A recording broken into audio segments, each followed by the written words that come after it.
I think it's a significant trade dispute. Okay. More of a conflict than a war, so to speak. This is pure Kudlow. It's what I do. We love you for it. And we've always done it. Look, I'm not a big fan of tariffs. You know that. I don't like blanket tariffs. Art Laffer and I wrote an op-ed piece before I lost my job at CNBC, where we didn't like the Steele National Security 232. Okay, but I have been a long-term critic of China. It's all as a matter of public record on the tape. And I think the president is doing exactly the right thing here. This should have been done years ago. The world trading system is broken. The World Trade Organization is broken. We just had this discussion at the G7. B, the biggest culprit is China, and particularly since it entered the WTO, which was about the year 2000, as I recall. China has, they're still labeled an undeveloped third world country by the WTO. That's nonsense. Therefore, they're trying to use most favored nations to have high tariffs, high non-tariff barriers, which is the new game in town for Europe particularly, but China is guilty of that.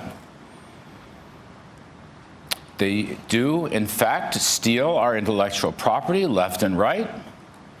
They do, in fact, have a forced transfer of technology from many American companies operating. Right, it comes from the joint ventures. You're precisely right. And they will not allow full American ownership, which would I mean, right now, I mean, I've had long discussions. I'm not a China hand or China expert, but I'm getting up to speed rapidly, talking to people in business as well as you open a company on a joint venture basis in a Chinese province, okay? And because you only own 49%, they own 51% or more, the local party leaders, you know, these are like mafioso dons, I'm told. You have to go and lay your entire blueprint on the table, including the technology, and they will have their experts open it right up. Yes, they just steal it.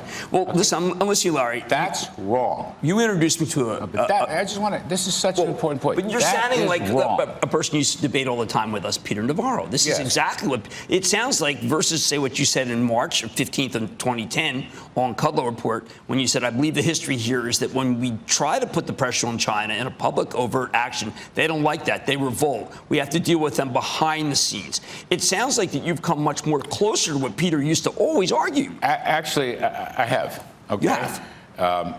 Over the last big change, because you debated. I mean, I caught dozens of interviews with Peter. It's taken a while for me to do this, but yes, I've come to that view because I think the problem's getting worse.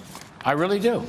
I'm not a big trade deficit guy. Okay, balance of payments. You can argue, you know, you buy the goods, but the capital comes back in. But it is odd to me, through thick and thin, whatever the stage of the business cycle, our deficit with China continues to expand.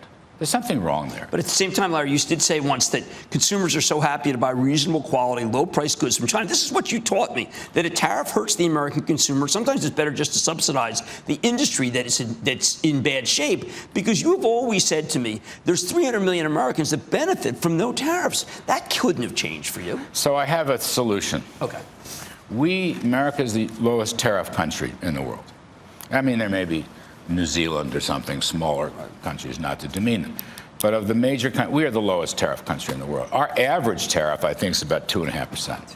Now, China's average tariff is about 14%. It was worse, but they haven't made any progress lately. By the way, Europe's is also rising. So look, here's my solution.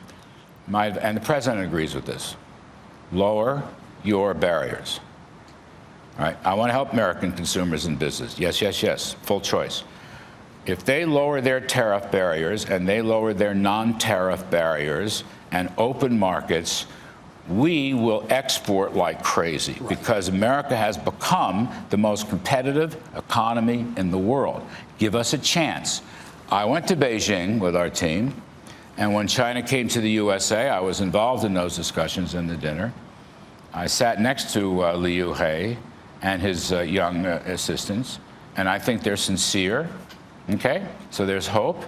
On the other hand, I do not think President Xi, at the moment, has any intention of following through on the discussions we've made.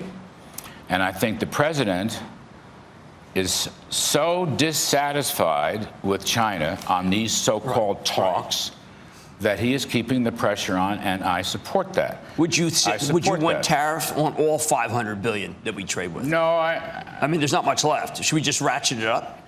You know, we have to be careful there. That you can put pressure on, which is what the president's doing, and he's a pretty good deal maker, as you know. On the other hand, they will come at our companies in China. They'll come at Apple. I know you talked to Tim Cook. Well, yeah, particularly the joint venture companies. Okay. And Apple's not one of them. Right.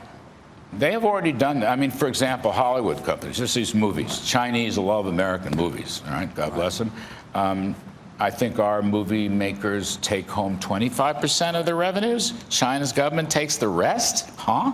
That's crazy. That stuff has to be fixed. We can't let China steal our technology, Jimmy. Those are our family jewels. What is it that makes America the greatest economy in the world? It is our innovative and inventive use of technological advances. This is Schumpeter gales of creative destruction writ large. We can't let them do that.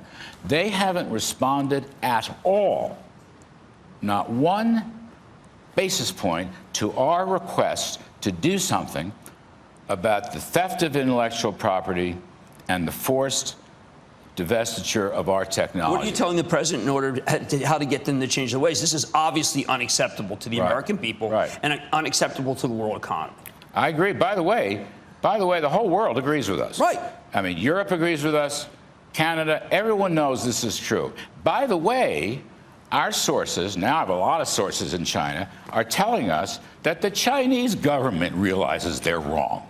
Okay, I hear this repeatedly from my sources, and yet, as of today, they refuse to act on it. They know they're wrong. They know the rest of the world knows they're wrong. I call it the trade coalition of the willing, and something has to be done here.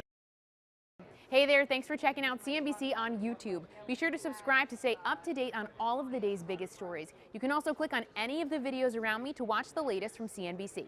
Thanks for watching.